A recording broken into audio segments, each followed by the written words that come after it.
Students, आज हम करेंगे chemical equations and their balancing. ठीक है, तो ये कुछ स्टेप्स हैं, पहले हम इसके स्टेप्स को फॉलो करते हैं। ठीक है, right the formula of the substances. सबसे पहले हम क्या करते हैं, सब्सटेंसेस के फार्मूले लिखते हैं इक्वेशंस की सूरत में। लेफ्ट साइड पर रिएक्टेंट्स होते हैं और राइट साइड पर प्रोडक्ट्स होते हैं। ठीक है, और सेंटर में इसके एरो लगाते हैं। एरो का हेड जो है वो डायरेक्शन ऑफ रिएक्शंस को शो करता है। ठीक है ना, तो ये होती है इक्वेशंस को इस तरीके से लिखा जाता है। सेकंड स्टेप है count the number of atoms in each element on each side of the equations. पहले आपने नंबर ऑफ एटम्स को एलिमेंट्स में जितने नंबर ऑफ एटम्स हैं उनको काउंट करना है। यहाँ पर रेड में देखें सिर्फ Fe2, यहाँ पर 2 है। ठीक है, यहाँ पर कितने हैं, 3 हैं। ऑक्सीजन के 3 हैं। कार्बन का हमें सिर्फ 1 नज़र आ रहा है। फार्मूला में हम देख रहे हैं अभी ये जो कोफिशिएंट लगे हुए हैं ब्लैक में लिखे हुए हैं, इनको अभी आप ना देखें। ठीक है, तो ये हमने देख लिया।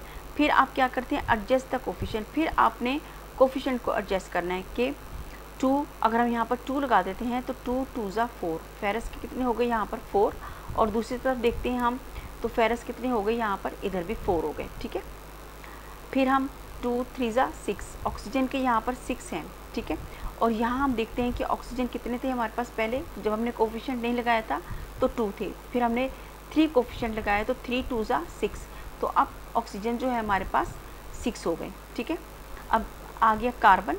कार्बन यहाँ पर 1 था हमारे पास पहले जब हमने कोफिशिएंट नहीं लगाया था। ठीक है, ये जो अंडरलाइन हुआ है, तो फिर यहाँ पर हमने 3 लगा दिया, तो फिर यहाँ पर कार्बन 3 हो गया और यहाँ भी कार्बन 3 है। ठीक है, तो ये हमने एडजस्ट कर दिया। Fourth step, check if the number of atoms each element is the same on both side. जब आपने कोफिशिएंट लगा लिया, फिर इसको दोबारा एक दफ़ा चेक कर लें कि क्या ये आपने इक्वेशंस अब बैलेंस हो गई है। तो लेट मी चेक, 2 2 ज़ा 4, फेरस 4 हो गए। ठीक है, इस साइड पर प्रोडक्ट्स में देख लेते हैं, फेरस 4 हो गए। ऑक्सीजन 3 2 ज़ा 6, ऑक्सीजन 6 है। इधर ऑक्सीजन 3 2 ज़ा 6, ऑक्सीजन 6 हो गए।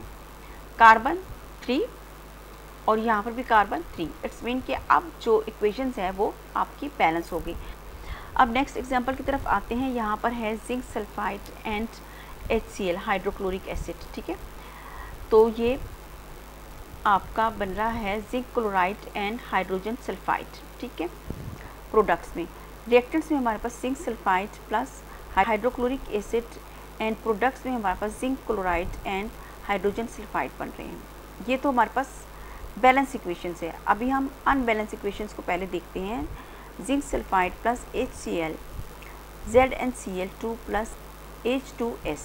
ठीक है, जिंक हमारे पास कितना है यहाँ पर 1, इधर देख लें जिंक कितना है 1, सल्फर कितना है 1, यहाँ पर भी 1। हाइड्रोजन रिएक्टेंट्स में कितना है 1, प्रोडक्ट्स में 2। इट्स मीन यहाँ पर गड़बड़ है। ठीक है, अब इसको हमने यहाँ पर इक्वल करना है प्रोडक्ट्स के, तो यहाँ पर हम रिएक्टेंट्स में हाइड्रोजन के साथ यहाँ 2 लगा देंगे। ये बात आपने याद रखनी है, ध्यान रखना है कि आपने फार्मूला चेंज नहीं कर रहे हैं आप। हाइड्रोजन इधर 2 नहीं लगाना है, इधर कोफिशिएंट में लगाना है। ठीक है ना, अगर आपने इधर सेंटर में लगा दिया तो ये तो फार्मूला ही चेंज हो जाएगा, तो फार्मूला चेंज भी नहीं होगा बल्कि फार्मूला ही गलत हो जाएगा। तो इसलिए हम यहाँ पर कोफिशिएंट में 2 लगाएंगे। तो अब ये देखें, हाइड्रोजन भी 2 हो गए और यहाँ पर क्लोरीन भी 2 हो गया। इस 2 का मतलब है कि ये हाइड्रोजन के साथ भी है और क्लोरीन के साथ भी है, तो ये इक्वेशन इधर यहाँ बैलेंस हो गई। अच्छा, इधर देख लेते हैं हम मीथेन प्लस ऑक्सीजन। जब मीथेन को हम in the presence of oxygen burn करते हैं तो हमारे पास कार्बन डाइऑक्साइड और वाटर प्रोड्यूस होता है। ठीक है, अब मीथेन हमारे पास यहाँ पर C कितना है, कार्बन एटम कितने हैं 1, हाइड्रोजन एटम कितने हैं 4, ऑक्सीजन एटम कितने हैं यहाँ पर, अभी ये कोफिशिएंट अगर आप नहीं लगाते तो 2। ठीक है, और यहाँ पर कार्बन एटम कितना है 1, ऑक्सीजन कितने हैं हमारे पास यहाँ पर 2 और ये 1 3, और हाइड्रोजन हमारे पास कितने हैं 2। ठीक है, अब कोफिशिएंट लगाकर हम इसको इक्वेशन को बैलेंस करेंगे, क्योंकि हमारे पास ये अभी इक्वेशन बैलेंस नहीं है। ठीक है ना, यहाँ पर हम देख रहे हैं कि हमारे पास रिएक्टेंट्स में हम देख रहे हैं हमारे पास हाइड्रोजन ऑक्सीजन 2 हैं, प्रोडक्ट्स में हमारे पास ऑक्सीजन जो है वो 3 हैं। अब यहाँ हम क्या करेंगे कि हमारे पास प्रोडक्ट्स में और रिएक्टेंट्स में ऑक्सीजन जो है वो बैलेंस हो जाए।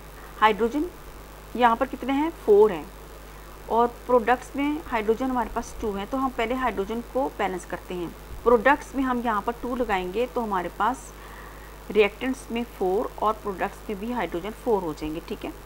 अगर हम यहाँ पर 2 लगाते हैं तो ऑक्सीजन की तादाद भी इंक्रीज़ हो जाती है, 2 और 2 4। ऑक्सीजन जो है वो प्रोडक्ट्स में 4 हो गए। रिएक्टेंट्स में कितने हैं? रिएक्टेंट्स में 2 हैं, तो हमें रिएक्टेंट्स में भी ऑक्सीजन के साथ 2 लगाना पड़ेगा कोफिशिएंट में, ठीक है। तो 2 2 ज़ा 4। अब यहाँ पर भी ऑक्सीजन जो है वो 4 हो गए। अब क्या हमने 4 स्टेप को फॉलो करना है कि हमने जब ये कोफिशिएंट लगा लिए तो उसके बाद हमने स्टेप 4 फॉलो करते हुए एक दफ़ा फिर सारे एलिमेंट्स के एटम्स जो हैं वो काउंट कर लेने हैं, ठीक है। इस तरह जो है आप किसी भी केमिकल इक्वेशंस को बैलेंस कर सकते हैं बहुत इजी वे से। आप जस्ट नंबर ऑफ़ एटम्स जो है काउंट करना शुरू करें और कोफिशिएंट जो है वो लगाते जाएं, तो आपकी इक्वेशन बहुत इजीली बैलेंस हो जाएगी।